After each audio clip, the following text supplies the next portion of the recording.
everybody. Welcome back to Cosplay is a Community. I am Jade Torres, your host. Thank you so much for listening. And remember, if you want to listen to any of the other previous episodes that we've done, you can go back on Spotify and on YouTube to listen to them. But without further ado, I'm going to introduce today's guest.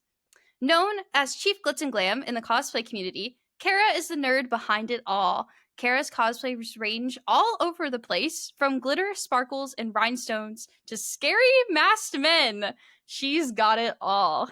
With her crafting genes by her side, Kara showcases her special effects makeup background frequently with her cosplays. She likes to show that with a little creativity, your cosplay can soar. Well, Kara, welcome to the show. Hello. Oh my Hi. God, I'm so excited to be here. Yes. Ah! It's so good to see you, even Oh, though you are far away in another I'm state. so far. But I'm so glad that you could be here today. So let's jump right into it. So, how did you get into the wonderful world of cosplay? Okay, well, it's kind of a weird story. So I'm gonna blame my best friend. He's also my cousin. His name is Caleb. He's also my photographer for like most of my shoots. He introduced me to it. He started cosplaying, just like, online store cosplays, whatever. And he was like, "Hey, there's a convention happening in San Angelo." And I'm from San Antonio, Texas. I live in Florida now. But we had a friend up in San Angelo, and he was like, "Hey, there's a convention. We're gonna go meet them, and we're gonna be gone for 3 days, like a weekend." And I said, "Okay, cool." So I thought we were going for 3 days. One day driving up there because it's like a 5-hour drive. One day at the con, and one day back, right? So like 2 weeks before, I was like, "Hey, this is what we're doing, right?" And he said, "No, we're there all 3 days." And I said, "Ooh, right." So I already had like two cosplays, which were like store bought. One of them was my very first version of my Hisoka cosplay, like early stages. And then I had a like grunge Harley. I don't really know. I just it was like a course that I bought, and I was like, yeah, it's Harley. And then I was like, well, I want to make a cosplay, and like I've always been crafty. And so, with the help of my grandma, I made my first ever cosplay and I made videos about it on TikTok and it went viral. So Roxanne Wolf was born into existence. And yeah, she was a hit.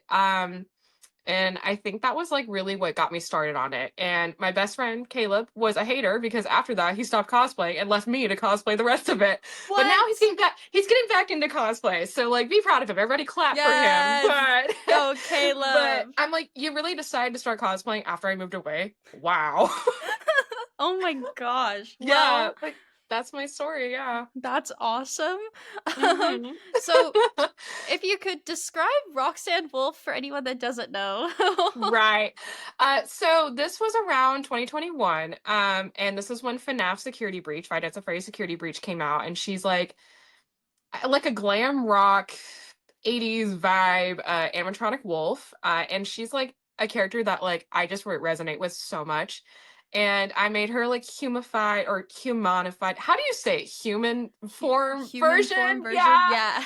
Yeah. Yeah. And I had no experience with like wigs or anything related to that. So like fun fact, like the top I have for her is like from my old high school dance team. Like I still have that top. I literally wore it to Halloween Horror Nights the other day. Um, but yeah, she's just a wolf and she's just amazing and I love her. She's one of my core characters. So, That's yeah. awesome. So, Aw. speaking on your cosplays, you're Mhm. also really big into SFX makeup. So, how'd you get Yes. into that? So, it's a bit of a trip. So, I know a lot of people don't expect this, but I graduated high school in 2021. So, like, put that out there. So back in 2020 before pandemic, I was on dance team. I was all the way through my senior year, and that was like my creative outlet. I was constantly dancing when I was angry, sad, you name it. Well, around a little bit before pandemic actually hit, my dance team and we had a competition in Orlando, and we were doing high kick in a parking lot, like practicing. And if you don't know the motion of high kick, it's basically like what you do for jump rope, where you're bouncing on your toes a lot. And the formation I was in was moving out, and so my line moved out, but somehow my ankle folded underneath itself and I fell to the ground. And I don't want to get too gruesome on here, but I heard like three pops in my ankle Oh my god. and I couldn't stand up. Like, I literally couldn't, and so we competed, we didn't make it to finals, and so the next day we actually went to Universal Orlando, and I remember, my roommate was like, "Hey, did you put, like, black eyeshadow on your foot?" And I was like, "No," and I looked and my entire side of my foot was, like, completely bruised, and I couldn't even fit into a Croc, mind you.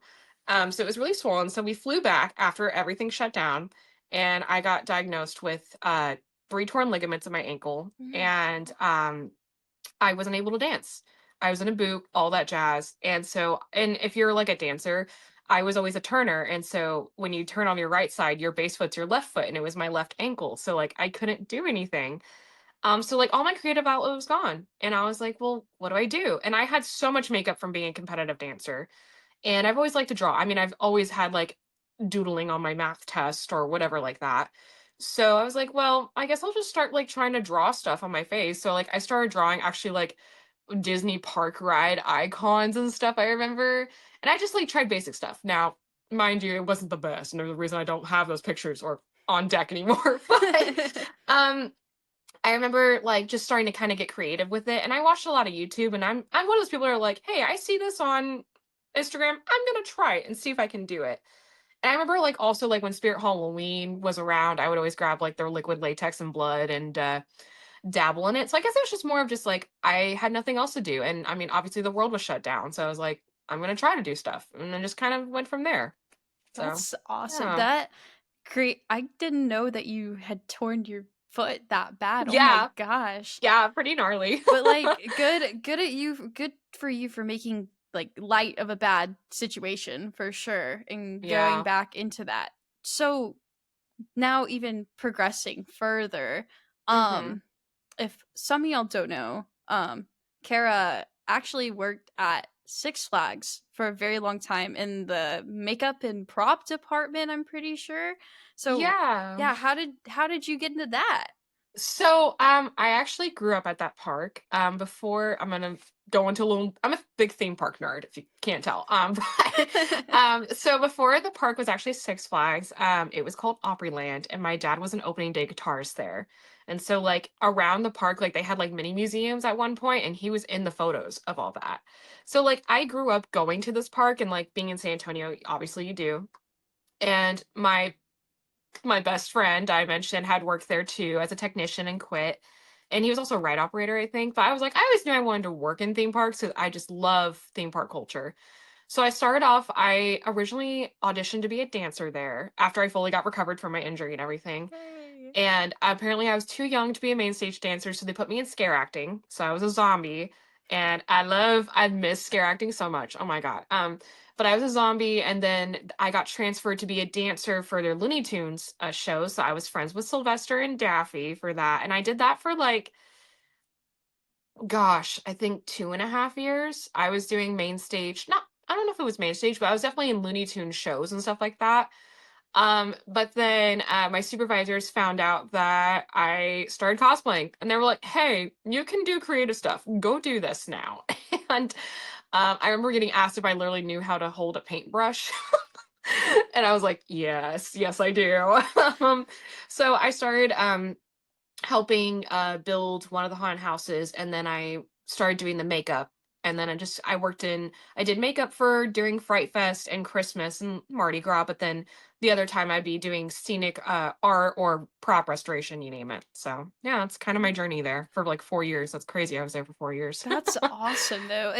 I think it's really cool to see like someone like you who like took the hobby of cosplay and then made it into your career. That's not something Yeah. that many people can say that they've done. So props to you on that.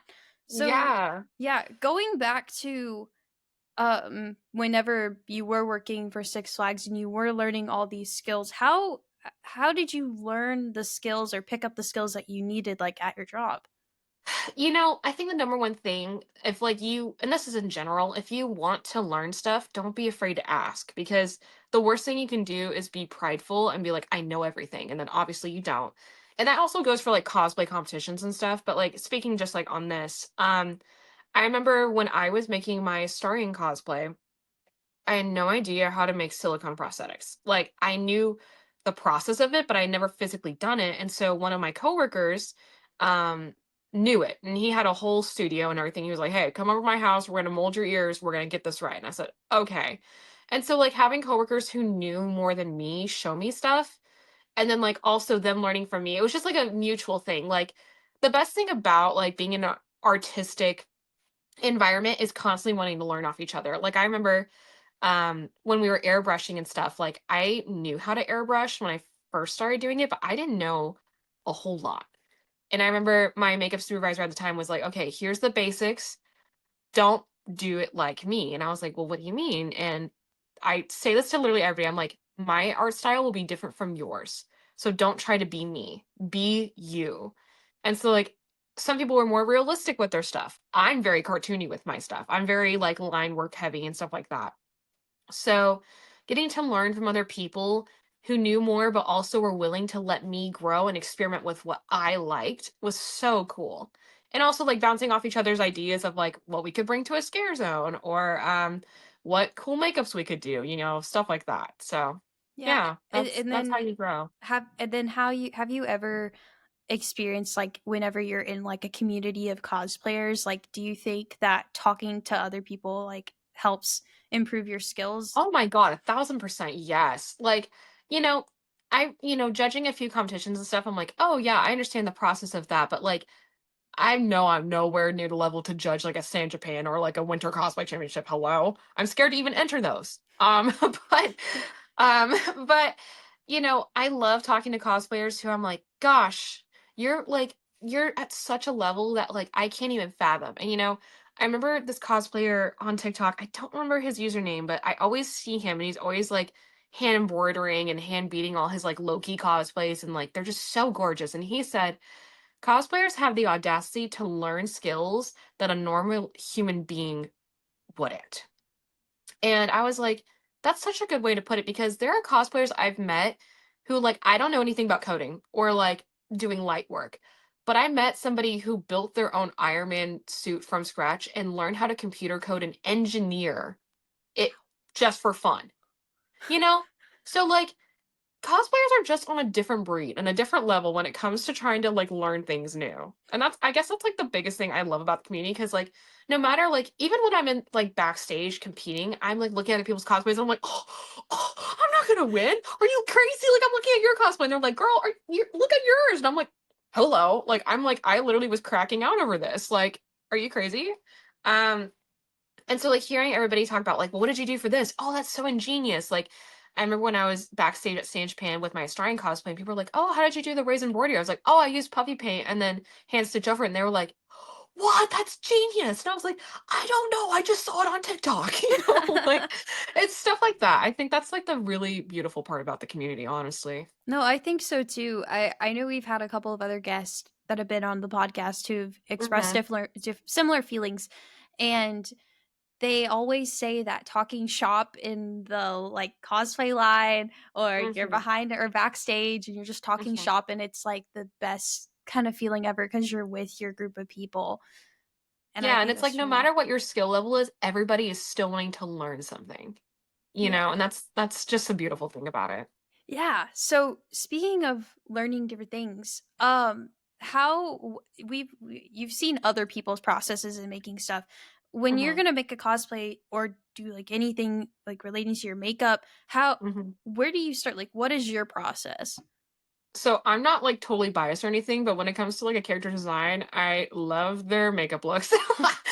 um, I take that into factor. I also the next thing I'll look at is a wig, and I love doing wigs. It's always been my passion. I've done wig commissions and obviously redone my own wigs. So it just depends on how much torture I want to put myself through. But like for example, so like the next cosplay I've been wanting to do was Celestia Lunenburg from Danganronpa. I know, cringe fandom, but like I love her design. It's so beautiful. And I look at that wig and I'm like, oh gosh, that's gonna take me 5 ever to do. um, so like looking at her design, I'm not the best seamstress. Like I know that. Like there are people out there who are way better at it. Like I'm better at wigs, makeup, and prop making versus sewing. And the thing I always look at is what can I challenge myself with? And that's why I say to everybody else who's like, man, I want to grow, challenge yourself. Like, that's the best thing. Like, I'm always very goal oriented in what I want to do. So like with her, I was like, okay, I'm gonna have to figure out how to make stuff like a hoop skirt. Never made that in my entire life. But I was like, you know what? I know the process of it. I just need to physically do it. I'm one of those people, like I need to get my hands dirty for me to understand what I'm doing. Don't mind Monty. Sit down. But uh I always look at stuff that I want to challenge myself with and something that I can improve upon.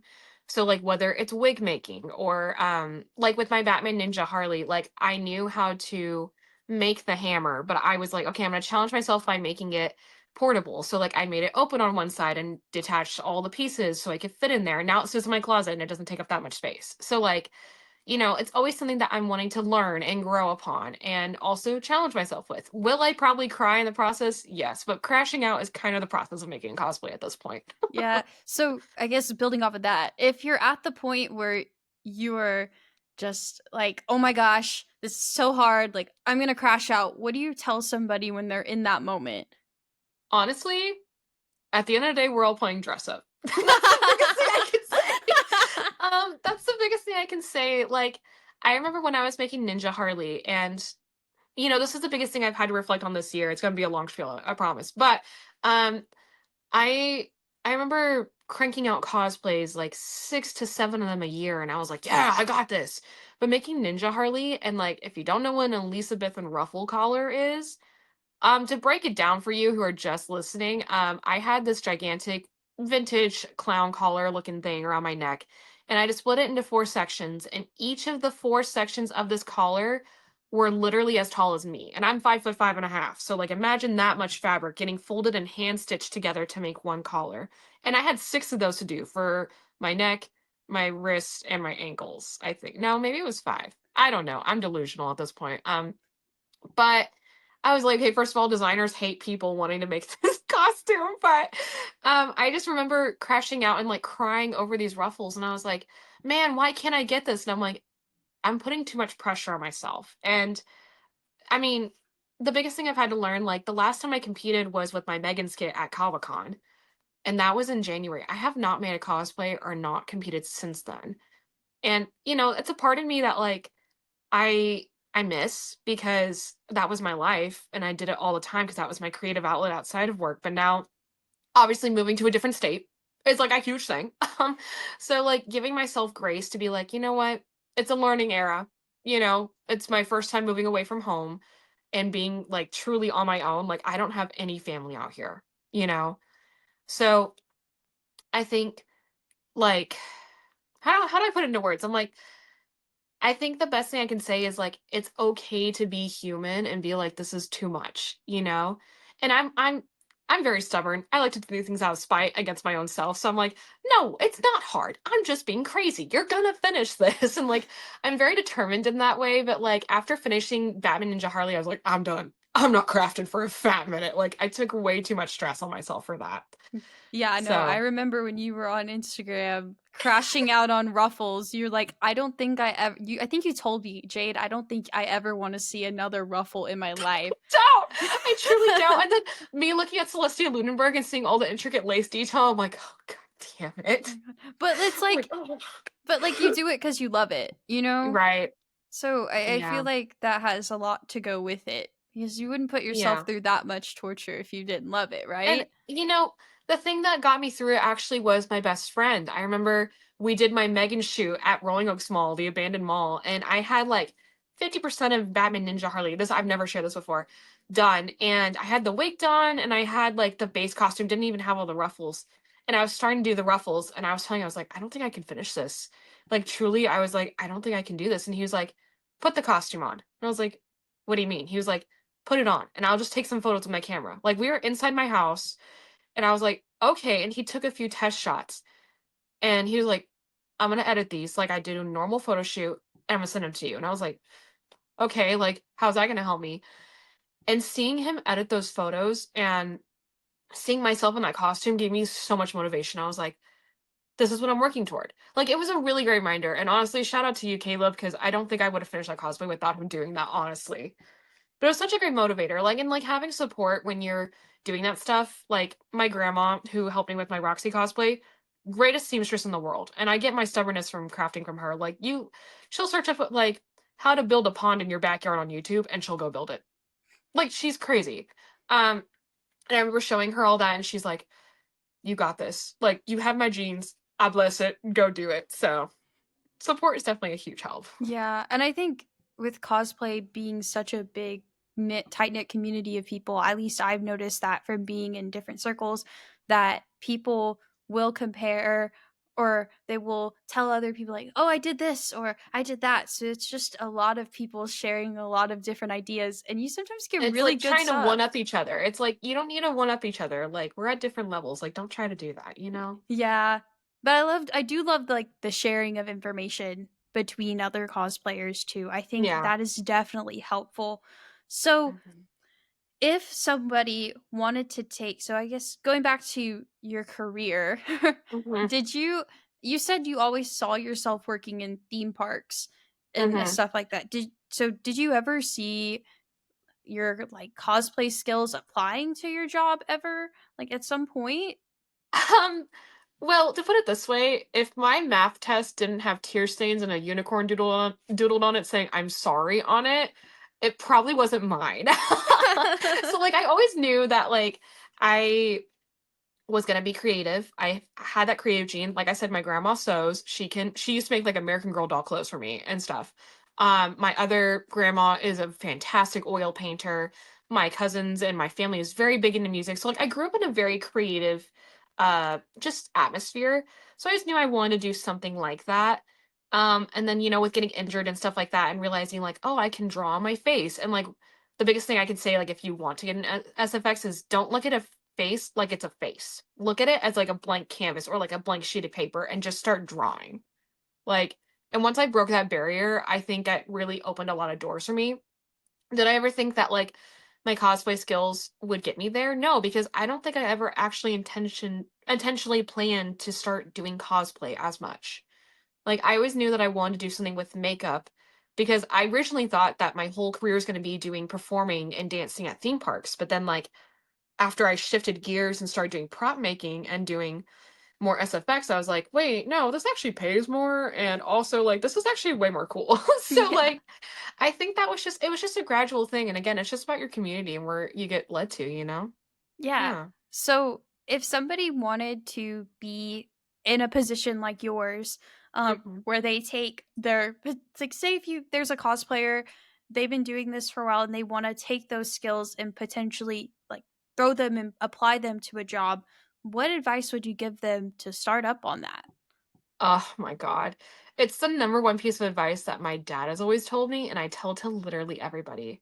Um, I remember when I started trying to reach out and like figure out what I wanted to do with my career, because like I didn't go to college. I went to makeup school. I dropped out of college and I went to makeup school, got my certification, and I was like, okay, what do I do? And my dad was like, well, why are you saying what if? Like, what if you could do this? What if? And I was like, well, I don't feel good enough to do that stuff. Like, I remember telling him that, and he was like, no, don't say those words. And I was like, what do you mean? He said, be why not? And he was like, why not go apply for that job? Why not do this? Why not go to this competition? Why not judge this competition? He was like, because the worst thing they can tell you is no, or they can offer you something different. So, like, that's the entire aspect, like, breaking that, like, fear down and be like, "You know, why not? Why not go try to see if I can get a guesting position?" And look, I've guested at cons, you know? Like, I think that was the biggest thing, and, like, being fearless in that sense and just going for what you want, no one's gonna stop you because at the end of the day, it's your career, you know? And I always have, like, the fear inside of me, like, I would love to work on movies, and I would love to, like, work on Star Wars, let's say, and I'd love to make aliens and stuff like that, but, like, I don't feel personally deep down like I'm at the skill level prosthetic making wise to do that, but I wanna learn, and that's my goal, but I'm always like, "Oh, I don't have that enough skill, like, I guess I can't do it," and then in the back of my brain, I'm like, be why not, don't be what if." So, I think that's the biggest thing I can say, like, don't be scared because you're gonna learn stuff throughout your career and what you're gonna be doing, you know? Like, it's a learning process along the way. Yeah, and I agree with that too. I remember on one of our episodes, one of our cosplay guests said that cosplay is growth within a journey. And I Mhm. absolutely love that they said that because it is Yes. truly that's truly what it is. You're getting better constantly constantly at your skills, but you're still growing like as a person throughout the Mhm. little journey you take. And it's not a straight path. It's usually a windy little road. Right. So we are almost out of time. But Okay. I do want to ask you one more question that I ask Okay. everybody, and I'm gonna leave it open for you. And it is, how has cosplay shaped you as an individual? Oh gosh. It's a big question. It really is. I think cosplay showed me what my strengths and weaknesses are. I think legitimately it showed me what I know I can get done fast and what I know I'm most passionate about, but it also showed me what I need to grow upon. And the biggest thing I see a lot with like newer cosplayers is like there's a lot of like people are scared to compete or they feel like, well, I know everything and like I don't get why I didn't win. I'm like, no, it's okay if there's other people who are better than you, but you can learn from them. And that's the biggest thing I've taken away. Like I remember like when I first started, I was like, oh, I'm a nobody and whatever. And then like as like I started growing in the San Antonio cosplay community, it became bigger and bigger. But then I also remembered, like, feeling like, "Oh, I feel like there's so much pressure on me to, like, be this, like, person that everybody expects me to be." But I was like, "At the end of the day, we're all just playing dress up, like, it's really not gonna matter." So, I think it really showed me just, like, where my heart lies and what crafts I wanna do, and, like, I love crafting and painting, don't get me wrong, and I got into a rut of, like, I constantly have to craft something because now that I've, like, won this many best in shows and this many best crafts, like, I have to be crafting, but I was like, "No, Spirit Halloween is actually really cool," and, you know, like, I remember thinking, like, it's okay to buy, like, a Halloween costume, like, this year, I was like, "Man, what am I gonna dress up for Halloween?" And I was like, Spirit Halloween is like 10 minutes away. And I was like, I don't have to craft anything. Like, it's not like I'm going anywhere. But yeah, it showed me a lot of like what I like to do. And I think it really did help me grow with what I want to do with XFX. Like, I learned so much about like prop airbrushing because it's so different from makeup airbrushing. But I learned a lot from that. And I learned what I don't like to do and what I want to stay away from or what I want to grow upon, you know? So I think that's like the beauty of it, really. It just showed me the vast array of things you can learn because it's never ending. Yeah, no, I definitely agree. I agree that you just learn so many different things in cosplay, and when it challenges you to just keep on trucking along for It sure. really does. And YouTube is great, but sometimes I look at those YouTube videos and I'm like, I need you to slow down and Yeah. talk to me like I'm a fifth grader Oh because like I man, don't me understand too. anything. I agree. Well, we are out of time for today. But Kara, tell them where they can follow you on social media. Oh my god, there's so many platforms. So my username is chief.glitz.and.glam on both TikTok and Instagram. I also have a YouTube that's Chief Glitz and Glam, but I literally posted like one video like a year ago, maybe. I don't know. So if you want to watch one singular YouTube video, I'm on there as well. But yeah, that's where you can find most stuff. I'm more active on not TikTok, well, Instagram more than I am TikTok. It just depends on the day. It really does. So Well, make sure you go and follow Kara. And thank you so much for being on the podcast today. I of appreciate you. course. Remember, to everybody listening, you can watch or listen to all of the episodes and all the previous episodes on Spotify and on YouTube. That's it for today. Thank you so much for listening or watching if you're watching the video. I am Jay Torres, and remember, cosplay is a community, so make it one. Goodbye, and we'll see you in the next one.